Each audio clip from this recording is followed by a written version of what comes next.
ये तीनों राज्यों के नतीजे आपके पक्ष में आए नलिन कोहली जी, और खासकर त्रिपुरा की जीत जो है वो काफी मीठी लग रही होगी, क्योंकि इन तीनों राज्यों में बड़ा राज्य वही था। कांग्रेस पार्टी के बहुत से लोगों से सुबह से बात हुई, उन्होंने कहा कि चलिए पहला दौर, पहला राउंड बीजेपी के नाम, लेकिन अपना टाइम भी आएगा।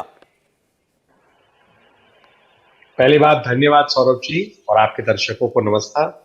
हमें लगता है कि ये जो पूर्वोत्तर में प्रधानमंत्री जी की एक्ट ईस्ट पॉलिसी है, उसके तहत भाजपा को और हमारे सहयोगी दलों को बहुत लाभ मिला है। प्रधानमंत्री जी स्वयं 51 बार पूर्वोत्तर आए हैं, उनके मंत्री 400 बार से अधिक बार आए। 51 बार 8 साल में बहुत एक अपने आप में रिकॉर्ड है, क्योंकि इससे पूर्व जितने प्रधानमंत्री थे वो कभी भी इतना ज्यादा नहीं आए पूर्वोत्तर।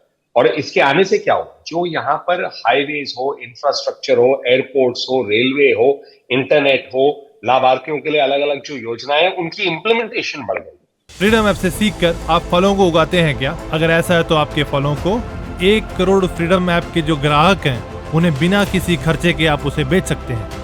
गति बढ़ गई तो जमीन पे काम हुए, और इसी वजह से हम मानते हैं, जो जैसे नागालैंड में हमारी डबल इंजन सरकार है, प्रधानमंत्री मोदी जी की सरकार केंद्र में, यहाँ नेफ्यू रियो जी के साथ जो एनडीपीपी के नेता है, तो जब इंप्लीमेंटेशन ग्राउंड पे हुआ तो जनता ने शांति और विकास का एक सकारात्मक एजेंडा का एक सकारात्मक वोट दिया है। दूसरी बात आपने कांग्रेस पार्टी की पूछी। देखिए, मैं यहाँ नागालैंड में 3 साल से प्रभारी, 3 साल में मैंने कांग्रेस पार्टी की एक योजना, कोई कार्यक्रम कुछ नहीं देखा है। ना मुझे कोई डिस्ट्रिक्ट लेवल पे दिखा है, ना मंडल लेवल पे दिखा है, ना बूथ लेवल पे दिखा है।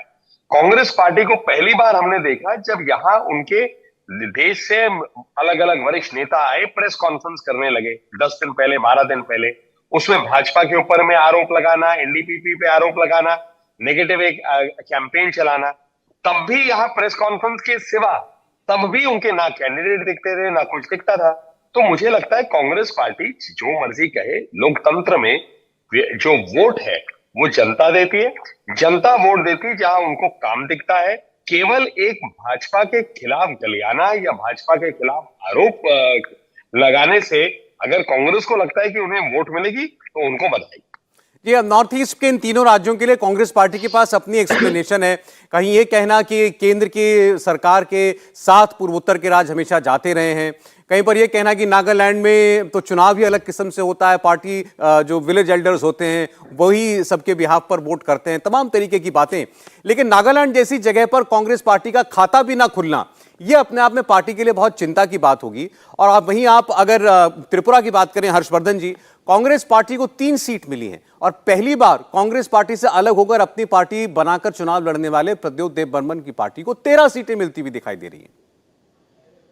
देखिए सौरभ जी, सबसे पहले तो मैं ये कहूंगा कि मेघालय भारतीय जनता पार्टी रणनीतिक तौर पर गलती कर गई। फ्रीडम ऐप से सीखकर आप फलों को उगाते हैं क्या? अगर ऐसा है तो आपके फलों को 1 करोड़ फ्रीडम ऐप के जो ग्राहक हैं, उन्हें बिना किसी खर्चे के आप उसे बेच सकते हैं। ये अलग बात है कि वहां के ऐसे समीकरण हैं जिसकी वजह से तीसरा राज्य भी उनके सहयोग में आ जाएगा। लेकिन सच ये है कि जिसने भी भारतीय जनता पार्टी में ऊपर ये बात कही कि नहीं हमें गठबंधन तोड़ लेना चाहिए, उसने ठीक फीडबैक नहीं दिया था। अंत में देखिए, बड़े मजे से कोनराड संगमा फिर से सबसे बड़ी पार्टी बन गए हैं, सरकार बनाएंगे। लेकिन त्रिपुरा और नागालैंड में भारतीय जनता पार्टी ने कमाल का रणनीतिक तौर पर या कहें कि जमीनी तौर पर काम किया है। और जहां पर जिसको हम कहें कि कांग्रेस कम्युनिस्ट दोनों मिल गए, लेकिन क्या कोई फोकस था क्या? अगर हम त्रिपुरा मोथा पार्टी की बात करते हैं तो बहुत क्लियर थे कि भाई हमारा हमें ग्रेटर त्रिपुरा लैंड चाहिए, हमारी ये मांग है। भारतीय जनता पार्टी ने उसको ठुकरा दिया, लेकिन उसी मांग को लेकर लड़े। कांग्रेस और कम्युनिस्टों के पास कोई ऐसा न तो कोई नारा था, न कोई ऐसा विजन था। वो बस कह रहे थे कि हम साथ में आ गए, भाजपा की सरकार बन गई, इसको हटा दो, जैसा हम राष्ट्रीय स्तर पर भी देखते हैं। इंडिया टीवी हर वक्त हर जगह डाउनलोड करने के लिए सर्च करें India TV news Google play store या ऐप स्टोर पर।